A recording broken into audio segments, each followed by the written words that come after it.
What's up, everybody? Happy Monday. Hope all you're having a great day so far today. Hope you all had a wonderful weekend.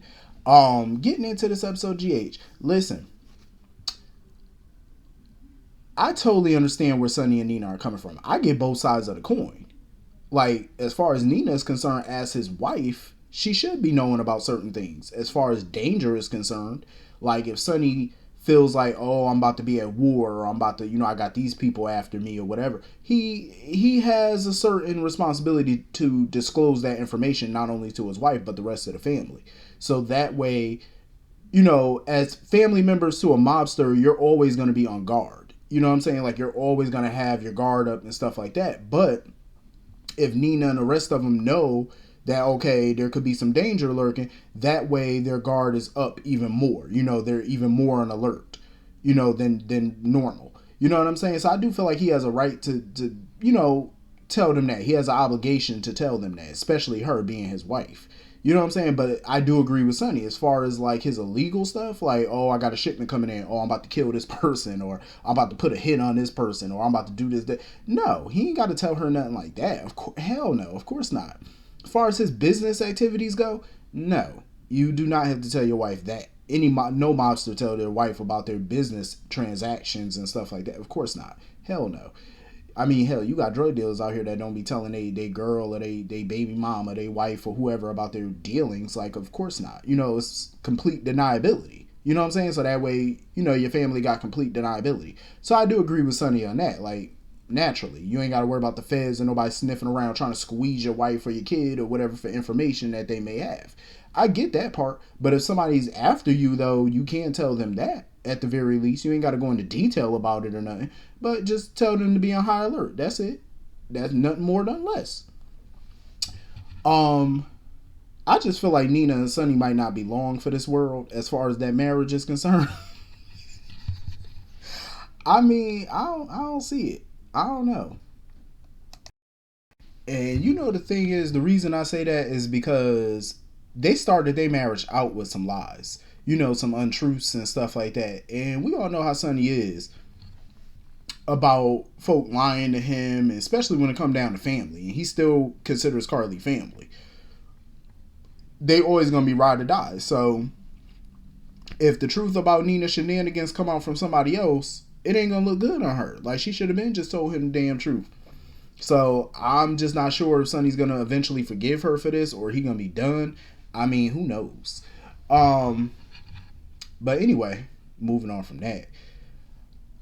I was a little apprehensive about BLQ and Chase, getting engaged and stuff. And the reason I was because I didn't want him to propose to her if it was because he felt pressured into doing it because of her mother and grandmother. But to come to find out, he actually bought her a ring weeks ago. And it was a cute ring, too. That was a nice looking ring. And he bought that shit weeks ago. Mainly because he felt like BLQ was the one for him. And because life is short and because everything that's going on with his dad, it kind of made him realize, yo, I'm with a woman that I'm in love with.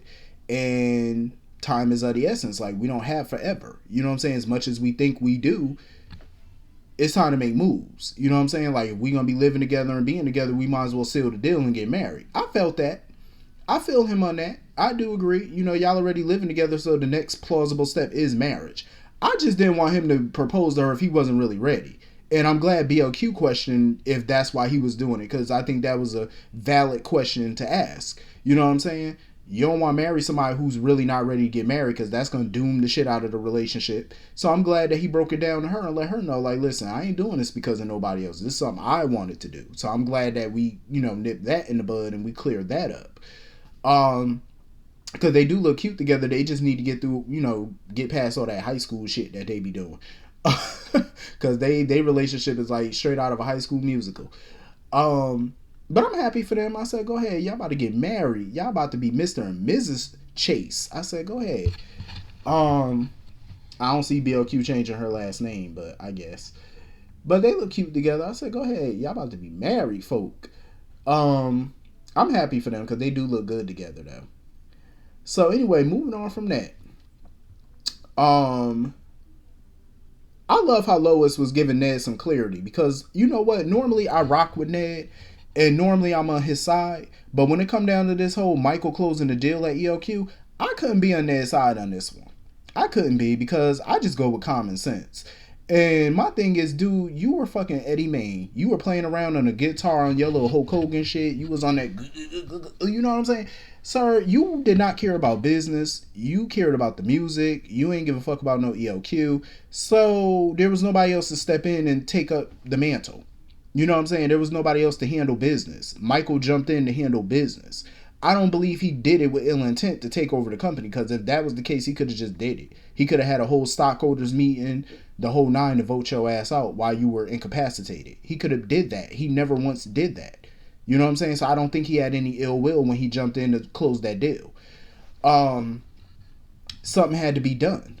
You know what I'm saying? So I'm glad that Lois put things into perspective for Ned. Like, are you just angry that he's the one who closed the deal and you didn't?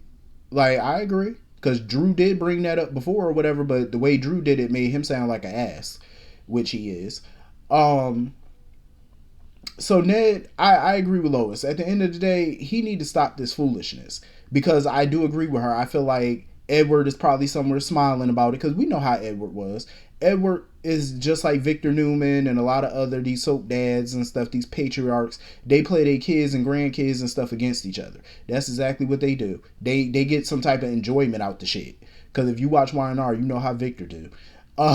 They get enjoyment. Stefano DiMera did the same thing on Days. They love playing their families against each other to see who's more ruthless, who's cutthroat. It's like sport to them. And Edward did that shit for sport. You know what I'm saying? It was like a round of golf for him. You know, to watch his daughter and son go at it. To watch the grandsons go at it over ELQ. The granddaughters and stuff. Like, he loved that shit. It was like foreplay for him. And I agree with Lois. Ned needs to break that cycle. Like, take more after Lila than Edward. You know what I'm saying? Like, Lila try to see the good in folk. You know, and as much as I can't stand Michael got some good in him. Even though I don't like his little pompous ass sometimes. But he got some good in him when he want to. At the end of the day, just like anything in this world, it's a young person's game. Business is a young person's game. You know what I'm saying? Politics, Lord knows it's a young person's game. Because let me tell y'all real quick, watching all these old people sitting in these little public offices and stuff, running this country into the damn ground.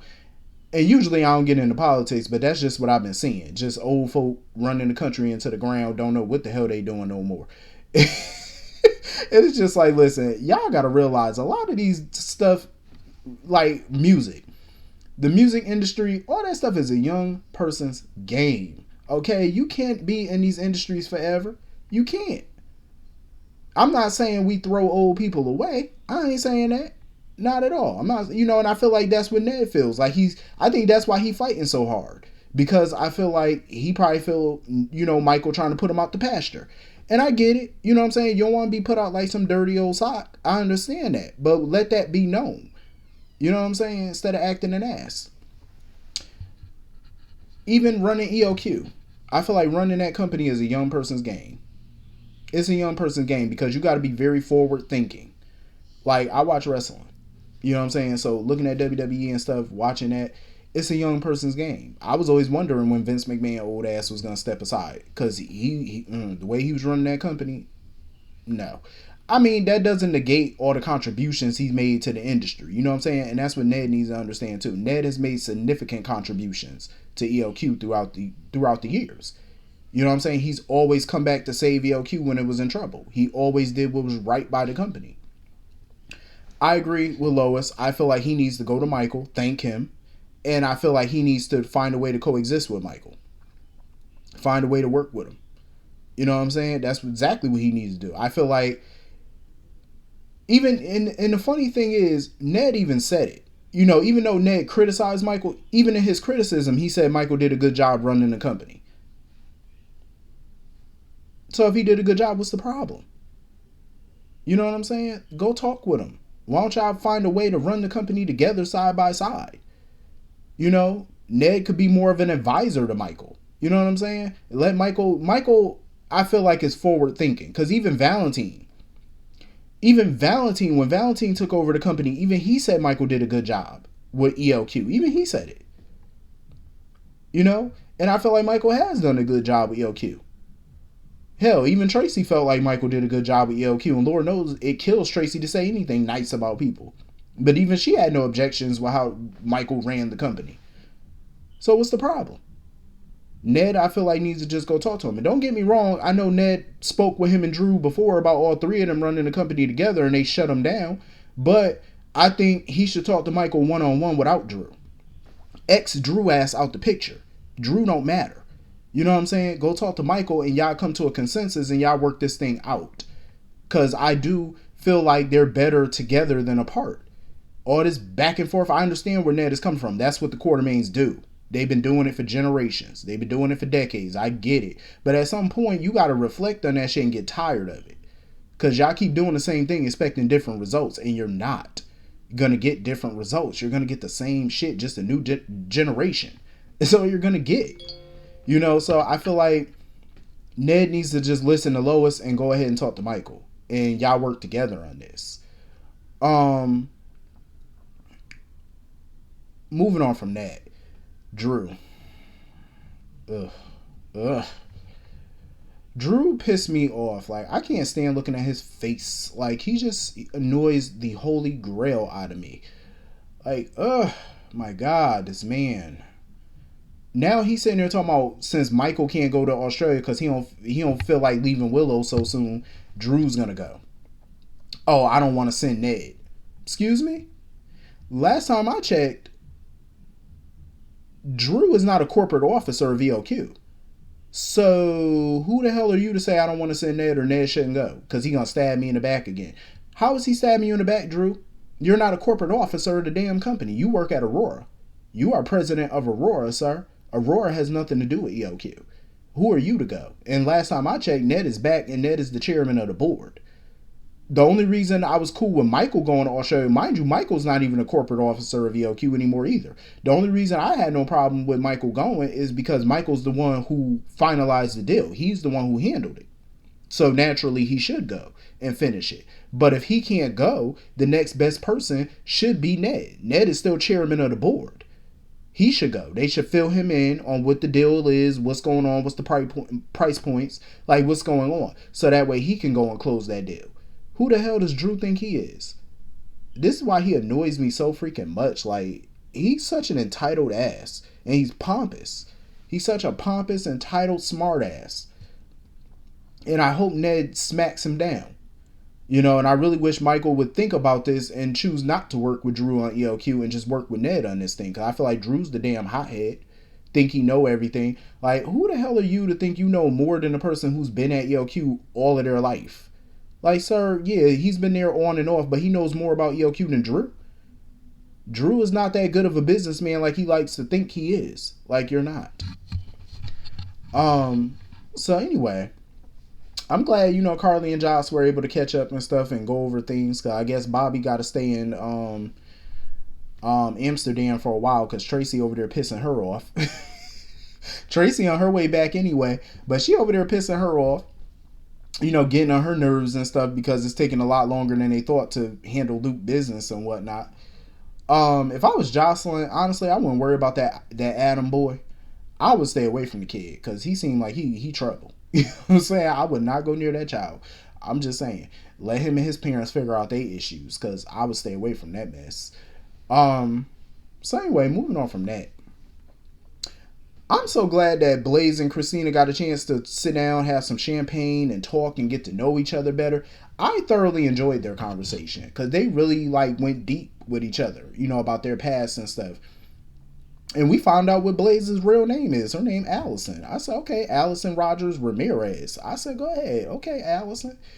I don't really like the name Allison because I used to have a boss named Allison and she was a Bitch. I'm just saying. So... I'm just saying. But I'm glad we learned a little bit more about Blaze and stuff and how she got her stage name and all that type of stuff. And I thought it was deep for Christina to talk about her past. Like, Christina was talking about Kiefer and, you know, that whole domestic violence situation she went through. And, you know, her and Parker, her college professor that she was messing with. Like, she really went deep with it. Her and Trey, like, she talked about a lot of that stuff. And I feel like that type of stuff brings people closer together. And her and Blaze shared a passionate kiss. I said, go ahead. Y'all first romantic kiss. I said, oh. Are we gonna get some HLA, some hot lesbian action? Well, I can't even call Christina a lesbian because she's not even a lesbian. She bisexual. But either way, that shit was hot. I want to know more about Blaze though. Like as far as like, are we gonna know her parents, like her grandmama? Like, I want to know more about her. Um, she's still a little bit of a question mark because, like I said, I don't trust people. New people that come in the show, I don't trust them because some of them just be connected to some shit. Like they come off all sweet and innocent and stuff until we find out to the you gotta wait for the left shoe to drop. So hopefully she's on the up and up. I hope so because I really dig her and Christina.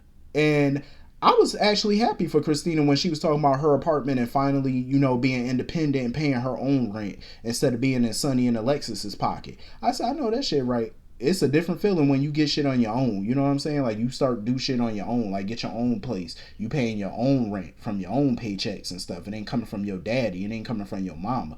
Like I feel her on that. I totally do. It's such a wonderful feeling. You know what I'm saying? Like you ain't got to feel beholden to anybody. Because this is your stuff.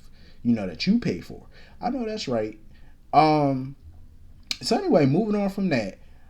I don't understand why TJ was sitting there apologizing to Molly for it anyway, because in my opinion, he had nothing to apologize for. Because I was totally on TJ's side. TJ was telling the truth. At the end of the day, he felt like at the time he was not ready. And I feel like him changing his mind now, saying, oh, I'm ready, let's move forward. I feel like he only said that because of that nonsense Portia was talking. Like, at the end of the day, if you feel like you still need a little bit of time to grieve or whatever for the child y'all just lost, then take that time. There's no rush. You know what I'm saying? You got to go at your speed, not at other people's speed.